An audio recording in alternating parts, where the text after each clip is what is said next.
আজকের গল্প অন্তিম ইচ্ছা। একজন বৃদ্ধ ধনী ব্যক্তি তার জীবনের অন্তিম সময় পৌঁছে গিয়েছিল।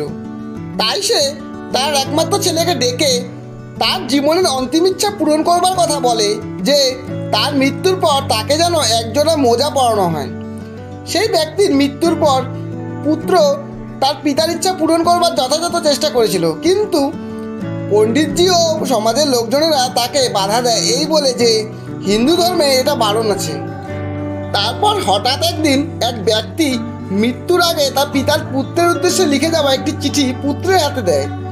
পুত্র তখন চিঠিটি খুলে দেখলো, তাতে লেখা ছিল যে, বাবু, আমার টাকা পয়সা, গাড়ি বাড়ি, ধন দৌলত এত কিছু থাকতেও আমি মৃত্যুর পর সামান্য একজোড়া মোজাও সঙ্গে নিয়ে যেতে পারলাম না। তোমাকে চিঠিতে এসব লেখার উদ্দেশ্য একটাই যে এই পৃথিবীতে কেউই অমর নয়, প্রত্যেককেই একদিন এই পৃথিবী ছেড়ে চলে যেতে হবে। তাই তুমি বেঁচে থাকতে এখন থেকেই নিজের জীবনকে সঠিকভাবে সঠিক পথে পরিচালিত করবে। যেমন টাকা পয়সার জন্য কখনো কারো মনে দুঃখ দিও না। যদি পারো ধন সম্পদ, টাকা পয়সা মানুষের সেবায় ও সৎকর্মে খরচ করবে। অন্যায় পথে কখনো পয়সা উপার্জন করবে না।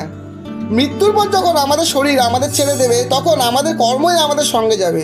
কিন্তু মানুষের ব্যস্তময় জীবনে কর্মের পরিবর্তে ধন দৌলতের পেছনে ছুটে বেড়ায় বেশি, মৃত্যুর আগে পর্যন্ত। বছরে 50 জন বন্ধু বানানো খুব সহজ কাজ, কিন্তু একজন বন্ধুর সাথে 50 বছর বন্ধুত্ব রক্ষা করা সবচেয়ে কঠিন কাজ। ব্যাস, এই কথাগুলো সর্বদা মনে রাখবে। গল্পটি শেষ অবধি শোনার জন্য অসংখ্য ধন্যবাদ।